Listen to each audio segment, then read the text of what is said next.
BMW, c'est un peu comme les films de boules.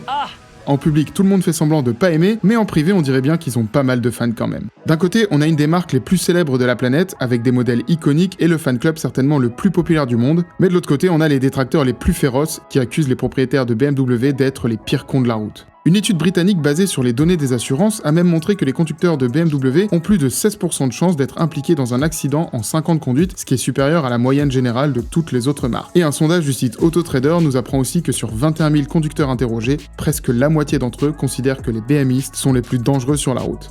Donc on dirait bien que le monde est divisé en deux parties, les pro-BMW et les anti-BMW. Les fans de la marque sont des gens prétentieux, agressifs ou dangereux, et ses détracteurs sont des perdants fragiles. Quoi qu'il en soit, BMW ne laisse personne indifférent, et il n'existe pas de marque qui polarise plus deux visions du monde qui s'opposent. Peu importe votre opinion sur la question, je sais d'avance qu'il sera très difficile de vous faire changer d'avis, parce que les stéréotypes sont solides, et peut-être bien que la marque a volontairement alimenté cette image elle-même. C'est pourquoi dans cette vidéo, on va s'intéresser au fond du sujet, et tenter de trouver les raisons qui expliquent pourquoi les gens bien détestent BMW.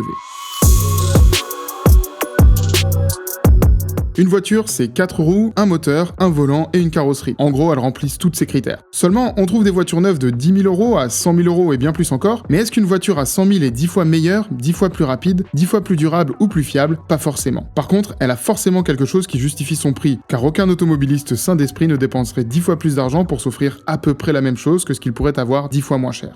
Et sans tomber dans des écarts de prix aussi extrêmes, la Dacia la plus chère avec 150 chevaux et toutes les options disponibles au catalogue coûte 30 000 euros, alors que la première BMW neuve, la série 1 109 chevaux sans aucune option, vous demandera de signer un chèque de 32 500 euros. Ouais, je sais, le prix des voitures neuves, c'est vraiment devenu n'importe quoi, mais pour ce prix-là, on a des clignotants, alors les conducteurs de BMW, s'il vous plaît, faites un effort et utilisez vos clignotants. C'est pas tabou. On est tenté de se dire que les qualités intrinsèques de certaines voitures premium justifient forcément leur prix, mais la réalité est toujours un peu plus complexe. Il ne suffit pas d'être le meilleur pour réussir sur le marché de l'automobile. Vous pouvez objectivement avoir un rapport qualité-prix du tonnerre et être quand même moins bien perçu que vos concurrents. Malgré ses détracteurs, BMW est une marque qui vend des voitures à la pelle depuis des années et qui possède l'ingrédient magique oublié par les autres constructeurs généralistes qui n'arrivent pas à se créer un fan club indestructible, la personnalité. Si j'enlève les logos de ces modèles, vous allez peut-être avoir des difficultés à reconnaître précisément la marque qui se cache derrière. Parfois même, on pourrait échanger les logos et ça ne nous choquerait pas plus que ça. Par contre, si je vous montre ces modèles sans logo, vous savez chez qui on est. Vous avez reconnu immédiatement la marque de Munich, peu importe le gabarit, le modèle ou l'année de la voiture, en particulier grâce à 3 éléments identitaires de leur design. Les Angel Eyes, 2 projecteurs dans chaque optique à l'avant qui créent ce regard typique des BMW, le Hofmeister Kink, un angle négatif dans le dessin de la vitre arrière situé à la base du pilier C, qui est apparu pour la première fois sur la 3200 CS en 1961 et qui est présent depuis sur tous leurs modèles. Et enfin bien sûr les Kidney Grills, la calandre divisée en 2 parties en forme de haricot qui confère à la marque un look unique et reconnaissable entre tous. Un avantage énorme pour l'identification que peu de constructeurs peuvent se vanter d'avoir, comme par exemple Alfa Romeo avec son éternelle calandre triangulaire. Donc le constat est simple, quand vous croisez une BMW, vous savez que c'est une BMW. Le désavantage, c'est que quand vous croisez un mec un peu imprudent sur la route et qui roule en BMW, vous allez facilement identifier la marque et coller le stéréotype qui va bien, encore un crétin en BM. Mais l'avantage d'avoir un design aussi iconique et cohérent au fil des années, c'est que c'est bien la marque qu'on identifie. Et une marque, ça veut dire quelque chose. Une marque, c'est un repère, c'est une empreinte, une histoire et un ensemble de valeurs qui cohabitent dans une entité. Les 3 lettres de BMW, ça veut pas juste dire bayerisch machin truc bidule, en réalité ça symbolise un caractère haut de gamme, sportif, allemand. Et ça, c'est très valorisé dans notre société en ce moment, surtout quand on met le prix. Pour 30 000 euros, on préfère tous avoir un truc synonyme de qualité, d'exclusivité et de précision, plutôt que quelque chose de commun, utilitaire et accessible. Évidemment, se déplacer en voiture, c'est un besoin utilitaire, mais acheter une voiture, neuve ou d'occasion, c'est avant tout une démarche émotionnelle. Et acheter chez une marque plutôt que chez une autre, ça dit quelque chose de vous. C'est fait pour indiquer au monde la personne que vous êtes. C'est la partie droite de votre cerveau qui parle, celle qui est responsable des décisions intuitives et émotionnelles. Et ensuite, la partie gauche qui gère les raisonnements logiques et rationnels intervient pour vous rassurer et valider votre achat avec des arguments techniques, mais à la base, c'est bien une décision prise avec les émotions. C'est pourquoi même les anti-BM peuvent penser que la nouvelle série 4 est magnifique, mais ne passeront jamais au stade de signer un bon de commande. L'image du constructeur chez eux ne déclenche pas d'émotions positives, mais plutôt une haine féroce. Ils ont en tête que c'est une marque qui ne leur correspond pas, une marque de prétentieux, une marque de mauvais conducteur, une marque qui a une image de bad boy. Mais cette vision partagée par tous ceux qui considèrent BMW comme le diable en personne, elle vient d'où ?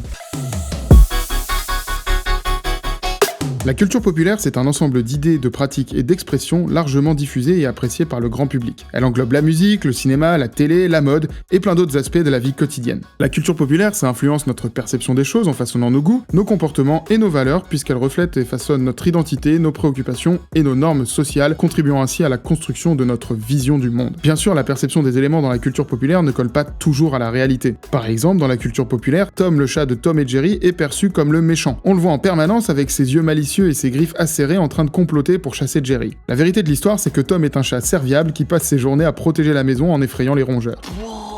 Dans la culture populaire, le Joker est l'ennemi de Batman, c'est lui le méchant.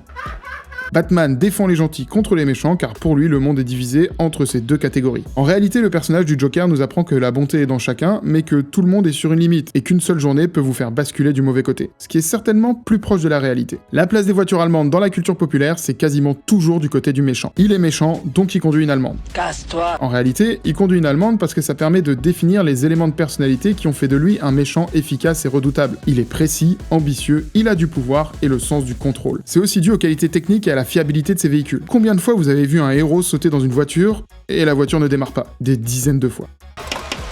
Pourtant, le méchant, quand il monte en voiture, elle démarre au quart de tour. Il est jamais bloqué par le coup de la panne. Des exemples de méchants en BMW, on en a plein. C'est pas pour rien que l'une des meilleures courses-poursuites de l'histoire du cinéma implique une BMW. Dans le film Ronin avec Robert De Niro qui se déroule à Paris, le personnage du côté obscur, joué par Jean Reno, conduit une M5 E34 noire. Pensez aussi à la voiture de Morif Aflalo, le parfait connard, arriviste et prêt à tout, joué par Anthony Delon dans La Vérité si je mens. Il conduit une BMW Z3 rouge. Comme par hasard. Et encore mieux que les personnages fictifs pour façonner notre perception d'une marque, on a aussi les personnalités réelles qui sont associées aux voitures. Au début des années 70, la fraction Armée Rouge, appelée aussi Bande à Bader, fait régner la terreur en Allemagne. Ce gang anarchiste commet des attentats, des enlèvements et des assassinats pour protester contre le gouvernement capitaliste de l'Allemagne fédérale. Bizarrement, ces révolutionnaires utilisent principalement des BMW 2002, réputés pour leur performance et leur agilité. À l'époque, les Allemands plaisantaient même sur la signification de BMW qui devient Baden-Meinhofwagen au lieu de Bayerische Motorenwerk. Et je peux aussi vous citer un célèbre exemple bien français. Pas mal, non? C'est français. Le 2 novembre 79, la BMW 528i E12 fait les gros titres de la presse. Jacques Mérine, le célèbre criminel connu pour ses braquages, ses crimes et ses évasions spectaculaires, est pris au piège par la brigade anti-gang du commissaire Broussard, porte de Clignancourt à Paris. Bloqué par un fourgon banalisé de la brigade de recherche et d'intervention, Jacques Mérine est abattu de 19 balles et les images de sa BMW 528i marron criblée d'impact feront le tour de la France. La voiture est d'ailleurs restée bâchée pendant 28 ans dans une fourrière de la police, avant d'être détruite en 2007. Malgré ces exemples, ça veut pas dire que tous les conducteurs de BMW sont des méchants. À moins que la marque nous ait donné des bonnes raisons de le penser.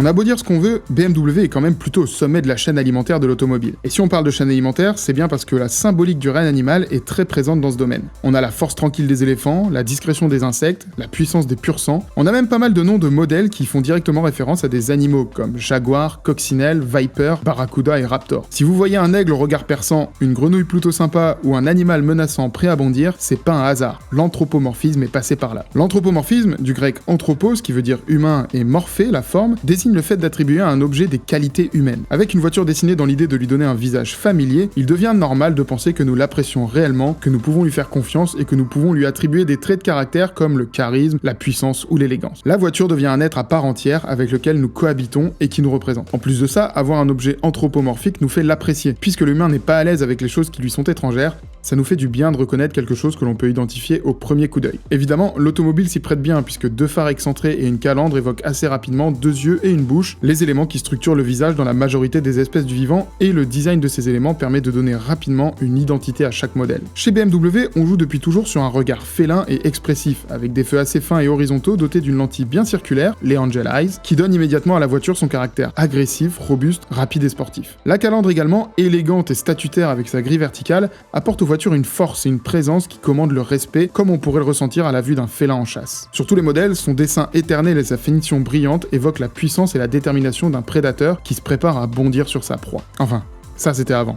Depuis 2020, BMW a procédé à un lifting de certains de ses modèles les plus importants, et sa fameuse calandre est passée de félin charismatique à dents de castor. Que ce soit les fans historiques ou les anti-BMW, on dirait bien que la majorité s'accorde à dire que ce nouveau design n'est pas vraiment une réussite. Le coupé série 4 a ouvert la voie en suscitant beaucoup de controverses avec cette nouvelle calandre surdimensionnée, Puis le constructeur allemand a dévoilé la M3 G80 et la M4 G82, eux aussi équipés de la nouvelle calandre XXL. Il faut dire que cette évolution est aussi destinée aux marchés non européens, comme le marché des Émirats ou le marché asiatique, sur lequel BMW doit continuer à séduire car c'est un réservoir énorme de clients potentiels. Dans cette partie du monde, l'histoire automobile est forcément moins ancienne qu'en Europe ou aux États-Unis, et les clients ont à cœur d'être visibles dans leur voiture puisque c'est un véritable symbole de réussite sociale. Chez nous, ce design a suscité des réactions très fortes de la part des clients, mais le responsable du design chez BMW, Domagoj Dukic, a choisi de défendre ce parti pris stylistique. Certains produits, qu'il s'agisse de voitures ou d'autres objets physiques, sont mieux appréciés en personne, et nous pensons que les clients auront une opinion différente de la nouvelle calandre lorsqu'ils verront les nouvelles M3 et M4 en vrai. Là-dessus, je suis totalement d'accord. Il vaut mieux toujours juger en vrai plutôt qu'en photo, car en général, les images fournies à la presse ne rendent pas hommage aux voitures, dont on découvre toutes les subtilités en les ayant vraiment sous les yeux. La controverse de cette nouvelle grille a été telle que même le chef du design du groupe BMW, Adrian Van Hooydonk, a pris la parole.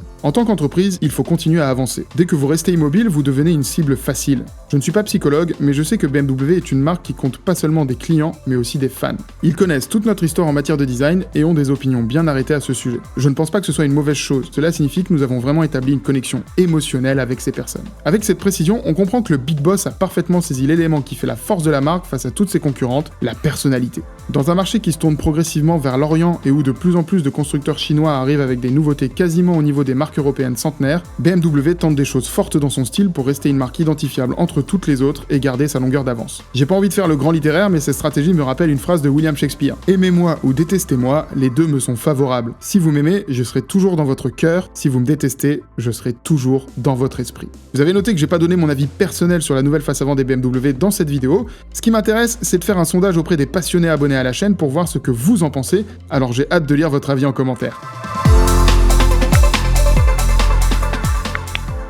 Et si vous avez apprécié cette vidéo, allez jeter un œil sur la chaîne pour découvrir mes autres analyses du design automobile. À la prochaine!